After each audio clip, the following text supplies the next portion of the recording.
So what I want to talk about, community, is that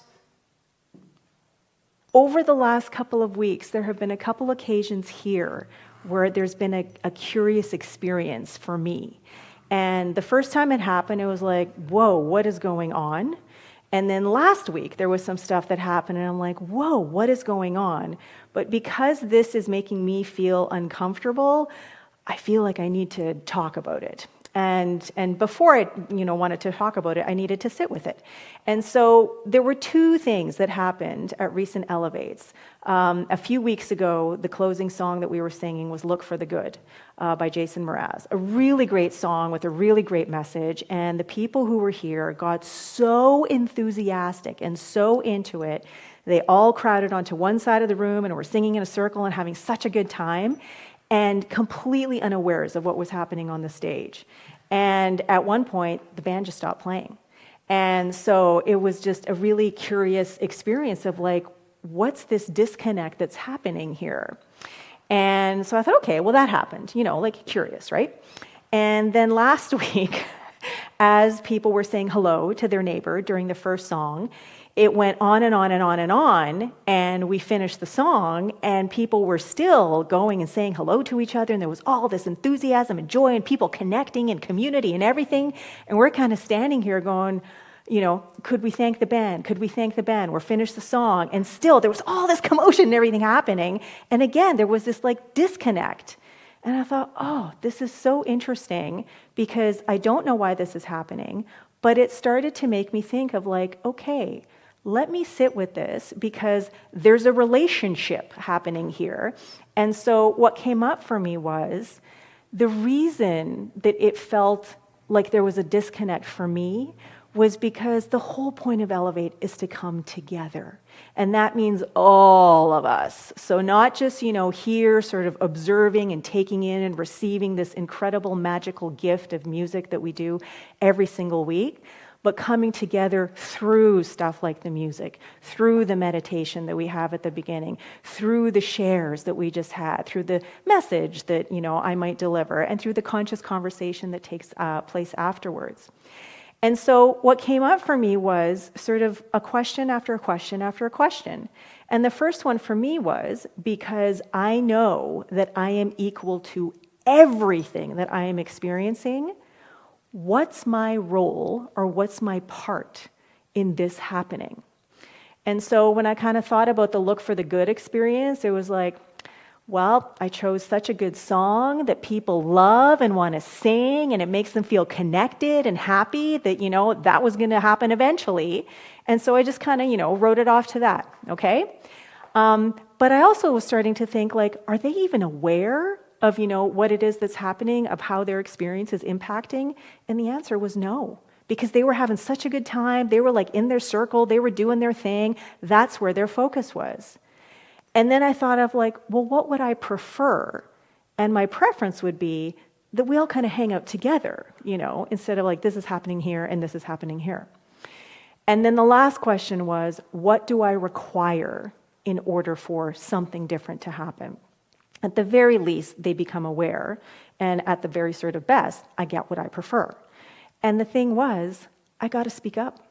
I got to advocate for myself. I got to let people know. I got to take personal responsibility for my life, for my experience, because sometimes other people have no idea because they're having such a great time, right? And so this is what it made me think about. And then it took me to last week, where when people were saying hello to each other and they were like going and saying hello and the band had finished playing and everyone is still having a great time with each other. Again, it's like, well, what's my part in this? And I was like, well, clearly you guys love each other so much and want to connect so much, because for some of you, this is the only place that you connect once a week. You got stuff you want to share and get it out. We didn't give you enough time. And so there was extra time today that happened so that you guys could all say hello to each other. And then again, is the other party aware? No, probably not. What would I prefer? I would prefer that we're all in community together. And so this time it was also me shifting my perspective, because there was more time for you guys to say hello, and you were still saying hello. And then I was like, well, guys, can you just keep playing? Peter's like, we're just going to keep playing. And they just keep playing until you guys were ready, to come back for all of us to be in community together. And so what would I require? Again, communication, speaking up, advocating, and just being clear. And so it was a very, very interesting experience for me to go through those things, because it can be quite discombobulating to be the person at the front of the room who's facilitating or hosting and then losing complete control of the room and not knowing how to get everybody's attention back. So what this made me think of was, this happens in our life quite a lot, right?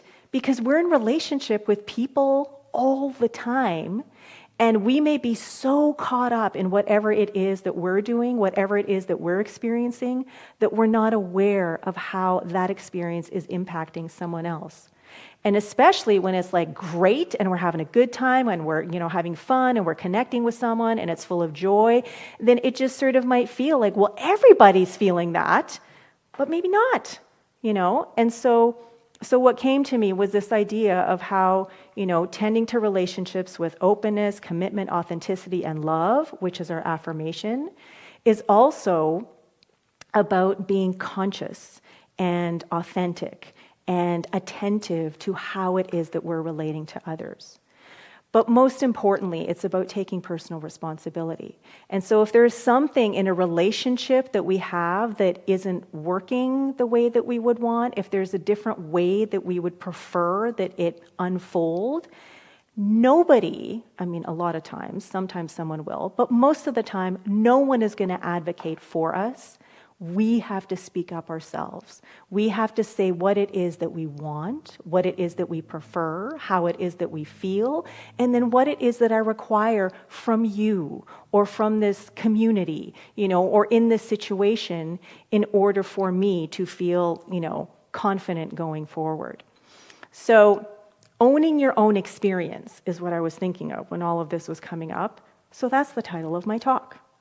And so I was looking for a picture, and I didn't have anything in mind, but I saw this picture, and I thought, yeah, this is kind of a good one, because this to me shows someone who is on a hike, and she is somewhere way out in the wilderness, probably in some kind of cavernous situation, and she didn't just automatically drop in there. She got there. She had the idea to go for a hike. She got all the stuff she needed to get. She filled her backpack. She put the clothes on. She chose the right shoes. Maybe she followed some kind of map or something, and she found herself there. And then she's having the experience that she's having because she's equal to that experience, because all of these steps, all of these choices, conscious and unconscious, got her to where she is.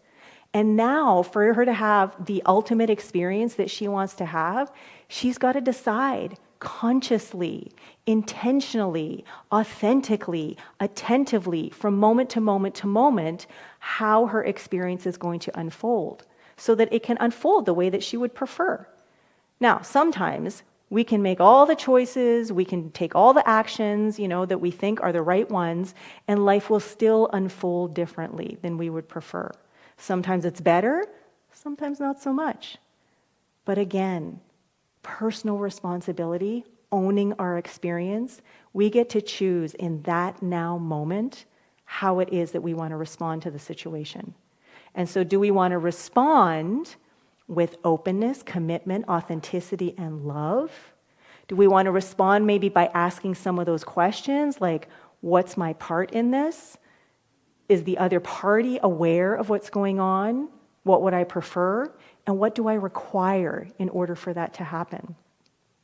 Because ultimately, we are always in control. Always. No one is living our life for us. No one is making our choices for us. No one is forcing us to do anything. No proverbial puppet strings. We are the ones who create our reality according to how we use our mind and how we open our heart.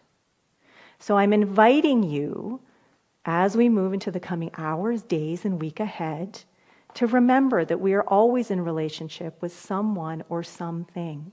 And our work is to relate as consciously, authentically, and as attentively as we can. Thank you, and so it is.